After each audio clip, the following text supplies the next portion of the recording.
Aldudarrak elkartea Bailarako pilotaren historia kontatuko duen dokumental saila prestatzen ari da. 4 atal izanen dira orotara, eta lehena, Nuna Villaperkain izeneko aurkeztu berri dute. Jada 12 bat herritatik jaso dituzte eskaerak lana ikusi ahal izateko. Arratsaldeon ikusentzuleok, erreportaje berezia gaurkoan eta kulturarekin jarraituko dugu. Masusta erresimenta izeneko liburu argitaratu du Ekaitz Bergaretxek, eta harekin izan gara.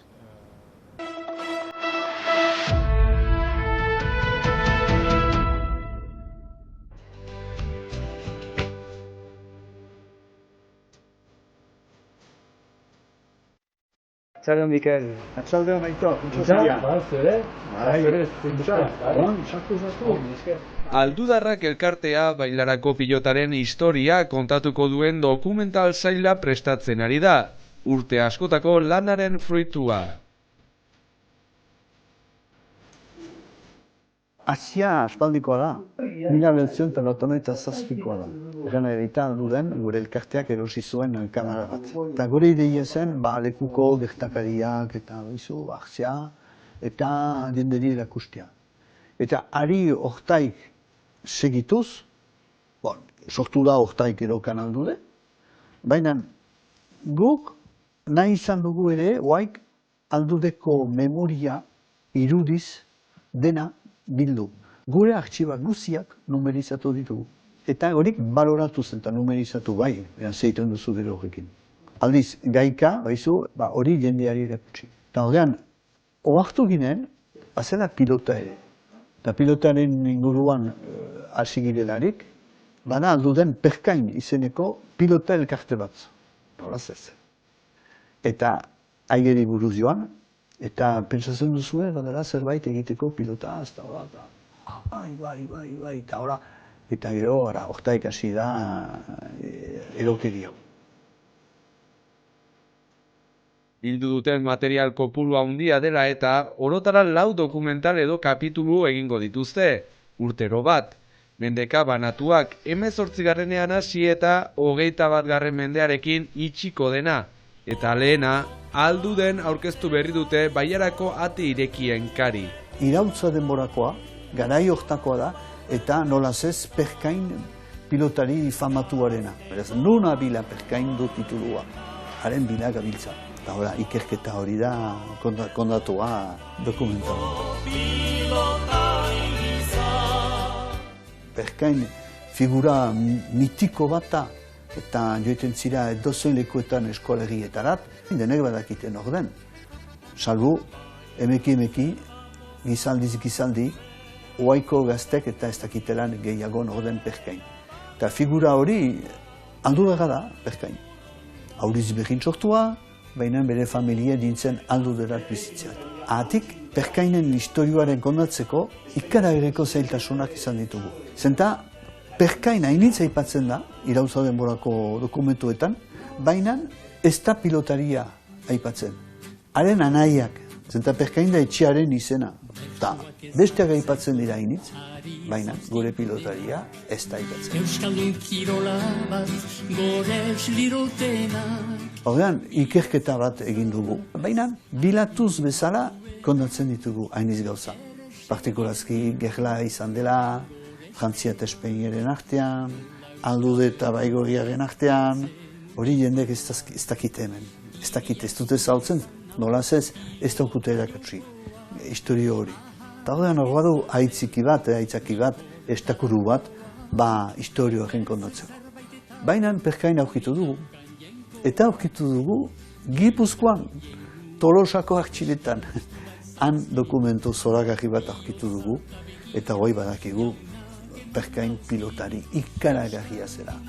Kontratuan markatia da, entre Perkain y otros titulua. Eta historioa markatu du. Eta markatu du hainbestetan egino, izan dira horako leyenda bat sortu da, eleberri batzu egin dira, antzerki batzu, eta opera bat. Opera bat eman da Bordelen eta Parisen titulua Perkain. Eta jakin mina handia sortzen du horrek, nolaz?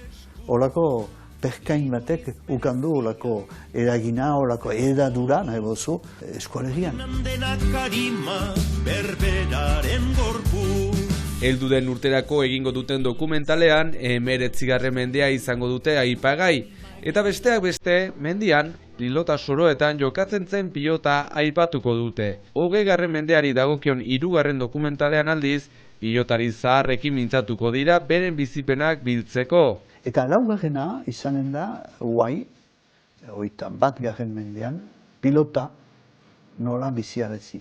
Eta horren etxikola, horren gaia ere, pilota kirol bata bakarrik, ara kultura bat ere, eta hizkuntza eta pilota. Hori guziak, badugu 4 urtein lana.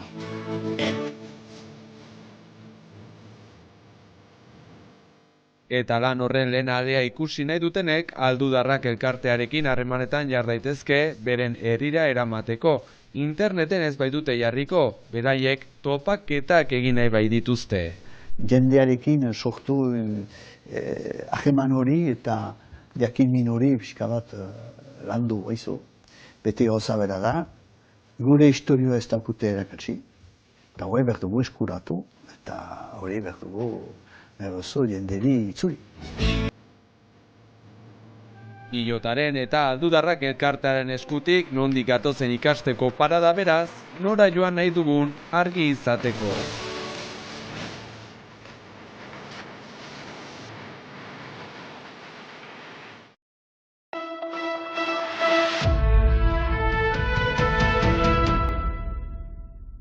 Masusta erregimenta, Ekaitz Bergaretxek idatzitako lana, ez da autobiografia bat, lekukotasun bat baizik, herrian gertatutakoa aipatzeko. Egun batean eskolatik semea etorri zitzaion behin Israeleko gatazkaren lekuko baten bizipenak entzun zituztela eta deigarri egin zitzaiola autoazpian lehergai bila aritzen zirela jakiteak. Haurtzaroan horrelakoak bizi ondotik, momentu horretan piztu zitzaion Ekaitz Bergaretxeri bizipen horiek transmititzeko behar. Hasiera batean edo haurtzarora itzultzen naiz eta kontatzen du nola amarekin hain zuzen zubi honetatik, ara gora ikastolara joaten nintzen eta gaur bezala sekulako hotza pasatzen nuen zubi honetan. Gure kontakizuna, gure narratiba gu geuk kontatu behar dugula nunbait. Eta idazketa prozesua luzea izan da, 7 urtekoa. Ainize Madariagak idatzi du hitz aurrea, biek ala biek antzeko esperientziak igaro baitituzte Bergaretxeren hitzetan. Ekaitzen kasuan, hor dago zapalkuntza molde askoren itzala. Paralelismo batzuk egin daitezkeela, bai. Herriak bizi izan duen zapalkuntza alde batetik, gero ni neuk, seme gisa, bai, bizi izan dudan zapalkuntza mota bat. Eta gero genero zapalkuntza eta hori gero estrapolatu daiteke beste hainbat zapalkuntza motara. Aldi bateko sehaska nolakoa zen, hain zuzen erregimenta egiteko masusta bilketa eginez adibidez. Atxiloketen edo kontrolen momentu horiek denak xe kontatzen ditu. Ez du fikziorik egin egizan bizipen propioetatik datorren lekukotasuna da. Ahozkotasunetik albezain hurbil egoten, gauzak albezain zintzoki erraten, eta emozioetatik atera diren gauza batzuk dira. Ez ditut gehiegi pentsatu, ez da landu, nahi izan ditut albezain gordin eman. Eta iraganaren kontuak ez direla erakusteko etorkizunari begira dituen ametsen berri ematen du. Bukaerara iristean, hau ezin da hola gelditu. Eta orduan, gure betiko ametsa, nunbait gauzatu nahi izan dut liburuan, beraz proiektatu naiz, etorkizuneko Euskal Herri batean, ez dakigu noiz zuzen, eta irudikatu dut Euskal Herri aske batera eraman gaituen bide bat. Niri bururatu zaidan bide bat. Euskaraz idatzitako lekukotasuna Herrimina argitaretxearen eskutik. Fosis jaunak Itoiz taldearen musika berjotzeko nahian elkartu ziren iparraldeko 6 musikariko osatzen duten taldea da. Eta ikusentzuleok, gaurkoan, Fosis jaunaken musikarekin amaituko dugu saioa. Plazer baduzue bihar arte.